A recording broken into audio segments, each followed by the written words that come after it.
पुरुष होते हैं वो समझौता नहीं करते किसी से, गलती से समझौता बिल्कुल नहीं करते वो। अगर अपने पास में कोई रह रहा है वो गलती कर रहा है तो उसको डांट ही देंगे, वो ये नहीं देंगे ये मेरी सेवा कर रहा है, वो सेवा के गुलाम नहीं होते। तो उन्होंने डांट दिया, उसने कहा कि मैं आपकी सेवा में मैं चला जाऊंगा, आप डांटते हैं, अगर इसी समय मेरी तरफ पीठ करो, मुंह दूसरी तरफ करो, इसी समय जाओ, आपकी सेवा करो, तो मेरी सेवा की चिंता मत करो, मेरी सेवा जैसे होगी जाए पर तुम यहां से जाओ, उसी से उसको निकाल दिया साहब। अब वो ऐसे थे, उठ भी नहीं सकते थे, पानी भी नहीं पी सकते, ऐसी स्थिति में भी ये उन्होंने समझौता नहीं किया कि मेरी सेवा कौन करेगा, कि जैसा प्रारंभ होगा वैसा होगा। चला गया, 2 घंटे पीछे 4-6 शिष्य और आगे होंगे, गुरु जी आपकी सेवा में कौन है, कि देख लो जो भी है, इनको सेवा में था, मैं वो कहां गया, कि चला गया। फिर जब व्यवस्था की सबने, तो उनकी सेवा बड़े अच्छी तरह से हुई, महाविरक्त संत थे। तो इसी व्यक्ति किसे कहते हैं कि जो संसार में रत न हो। हम तो संसार को देखते हैं, संसार की इच्छा वासना चाहना उत्पन्न होती है, और इच्छा वासना चाहना से हम संसार के गुलाम बन जाते हैं, फिर संसार जैसा नचाना चाहता है जैसा। कृष्ण ने कहा है, अब ये कहते कि भक्तन ने मोए नाना भांत नचायो, लोक लाज तज इन्हीं काज मैंने बैकुंठ बिसराया। इन भक्तों ने मेरे को विभिन्न प्रकार से नचाया। क्यों नचाया और तुम क्यों नाचे, कि उनके प्रेम वशीभूत होकर के नाचे, उनकी प्रेम की भावना से वो बुलाते हैं, जाना पड़ता है, जैसा कहते हैं वैसा करना पड़ता है। पर विरक्त पुरुष उस प्रेम की भाषा को भी नहीं समझते, विरक्त पुरुष तटस्थ होते हैं, उनके लिए प्रेम अप्रेम दोनों बराबर है,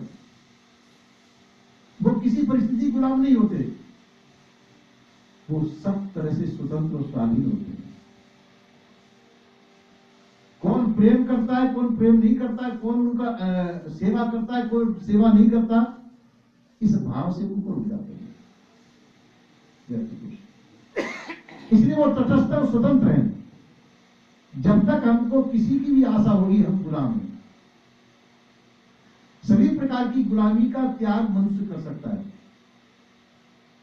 विवेक पूर्वक, और विवेक जाकर सत्संग से ही होता है।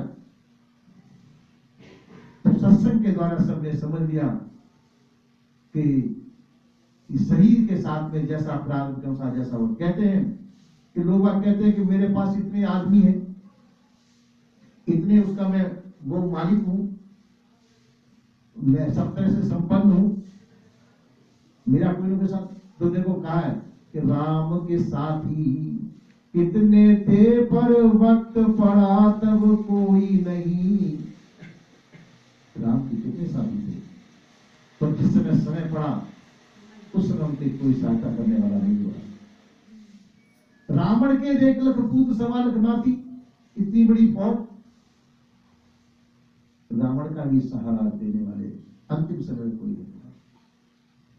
दुर्योधन था जिसको अपने बाहुबल पर भरोसा था, उसकी जंगा टूट गई है, युद्ध स्थल में पड़ा हुआ है, उसमें कील कौए गिद्ध उसको पर आकर के चंचु प्रहार कर रहे हैं, उसमें अपनी गदा से ही वो अपने कील कौए को उड़ा रहा है। इतना बड़ा व्यक्ति होते हुए घायल अवस्था में पड़ा हुआ, उस समय उसकी कोई रक्षा करने वाला है।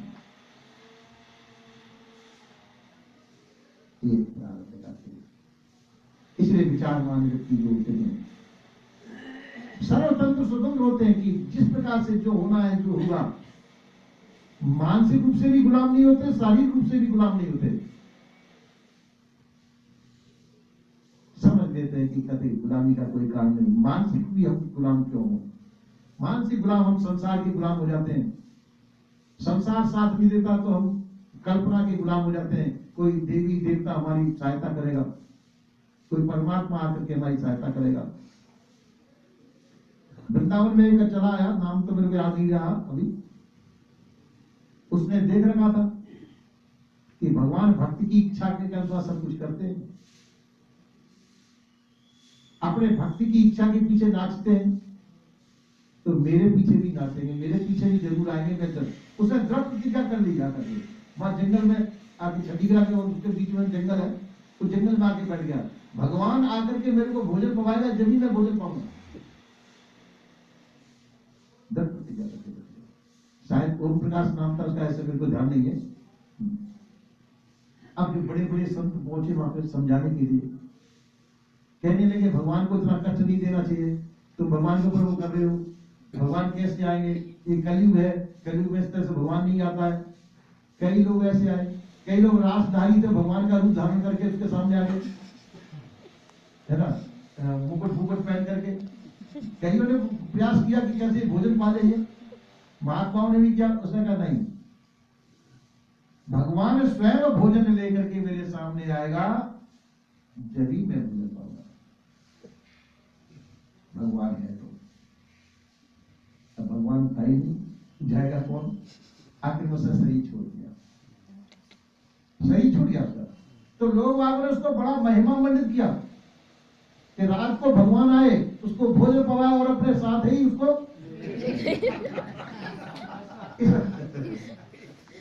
इस प्रकार से उसको महिमा मंडित किया गया। जब शरीर छूट गया उसका, जब खाएगा पिएगा और प्रारब्ध ही पूरा हो गया, शरीर छूट गया। तो कह वो शरीर तो यहाँ पर आ रहा है, फिर उसको भगवान आए और भगवान का प्यारा हो गया, भगवान को भगवान लेके चले गए सब। एक प्रकार की महिमा मंडित कर दिया गया।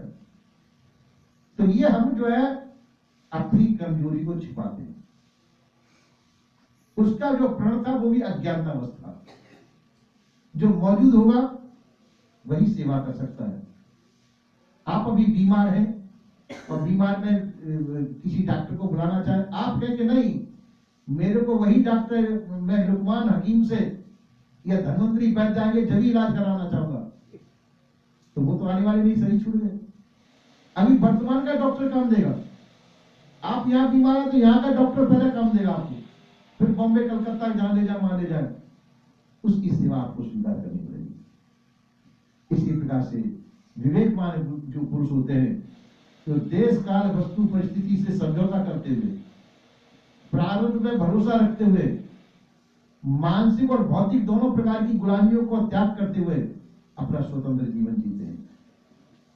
और जो इतना नहीं समझते तो वो दीनहीन लाचार होकर के संसार के गुलाम होकर के संसार में रहते हैं। इसलिए विवेक का बहुत बड़ा महत्व है।